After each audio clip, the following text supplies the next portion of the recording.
Baca bene, saya menemukan satu surat yang ditulis sekitar abad kelima oleh seorang uskup namanya Fulgentius Ruspe kepada seorang perempuan bernama Venantia.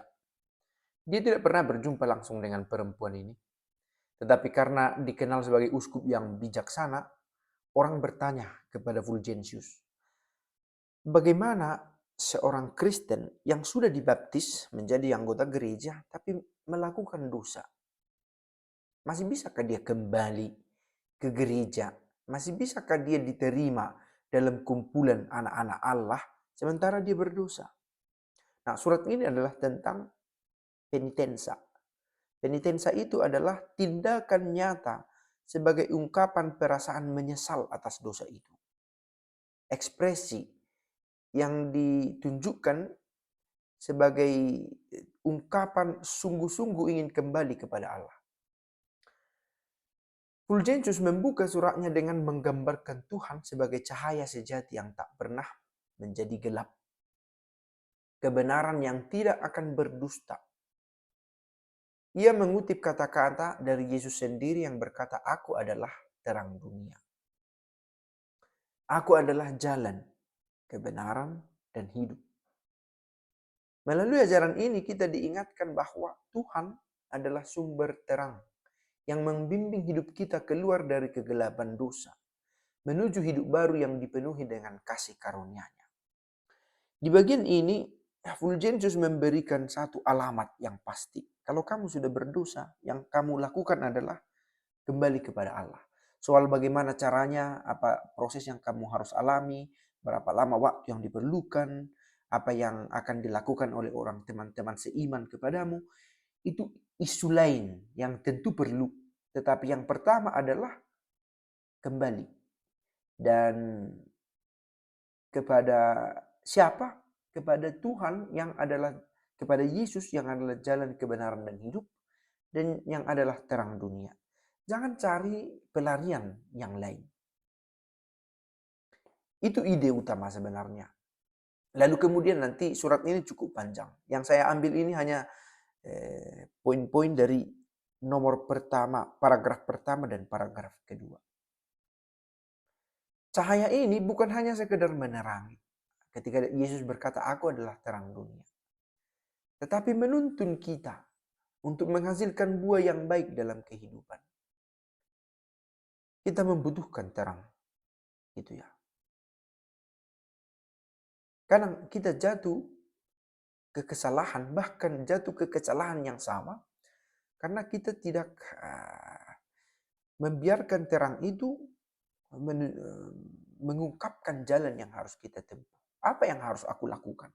Kepada siapa aku bertanya? Masih bisakah aku ulangi lagi tindakan ini atau tidak? Kadang kita dipenuhi oleh kebingungan. Kalau dikatakan, oh dengarkanlah suara hati, tidak. Kita tidak selalu gampang mendengarkan suara hati. Tidak selalu gampang. Karena suara hati kita bisa keliru. Bisa. Karena suara hati bukan suara Tuhan. Gitu ya. Suara hati kita adalah akumulasi dari pengetahuan-pengetahuan, pengalaman-pengalaman, ajaran-ajaran yang kita terima. Tentu ada juga dorongan dari Allah, tetapi itu kan kita temukan dari alam semesta juga, dari orang-orang yang kita terima, dari apa yang kita dengarkan, apa yang kita pelajari, apa yang kita baca. Kalau kurang referensi atau salah yang kita tanya bisa keliru juga. Kita merasa sudah mengikuti yang benar padahal tidak. Nah, kepada siapa kita bertanya? Kepada Tuhan. Nah, siapakah yang menunjukkan Tuhan ini secara baik dan benar kepada kita? Orang Kristen berkata kepada gereja. Perlu itu. Jangan saya katakan Kristen semua. Tidak semua percaya pada gereja. Katolik saya bisa katakan. Dalam bagian kedua, paragraf kedua, Fulgentius memuji iman dan kasih yang dimiliki oleh perempuan ini, yang bernama Venantia ini. Yang ia kenal dari seorang sahabat bernama Junius. Fulgentius melihat tindakan Venantia yang penuh kasih, penuh niat, itu menjadi bukti bahwa ia mau membawa Tuhan dalam hatinya. Ia mau kembali.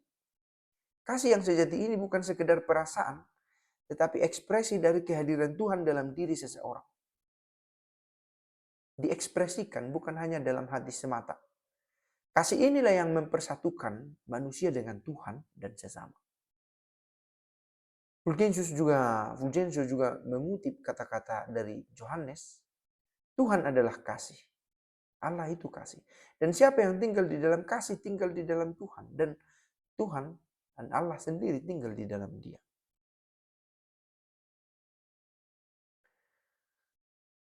Ide tentang kasih ini menjadi lebih terang bila ada dalam pengalaman. Begitu ya. Kata-kata akan berputar sekitar ini. Bahwa aku di dalam Tuhan, Tuhan di dalam aku mengalami dia. Dia besertaku, membimbingku. Nah, bagaimana persisnya ini? Ini bisa kita rasakan, kita alami bila ada pengalaman personal, pribadi. Merasakan sendiri sapaan itu.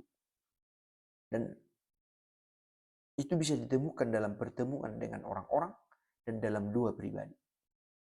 Tapi yang terutama adalah bila ternyata ada peristiwa saat kita gagal, ada dosa yang membuat kita merasa tak layak, jatuh, merasa jauh dari Allah, kembali kepadanya adalah pilihan yang ditawarkan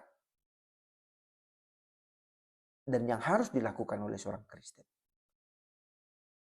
Ide ini yang menjadi dasar dari tindakan-tindakan selanjutnya untuk mengarahkan kita kepada Allah. Demikian pesan singkat dari Fulgentius Ruspe yang saya pikir juga berguna bagi kita tentang pentingnya menyadari bahwa selalu ada jalan pulang dan pulang kepada Allah dengan mengenal kembali putranya yang adalah terang dunia, yang adalah jalan kebenaran dan hidup.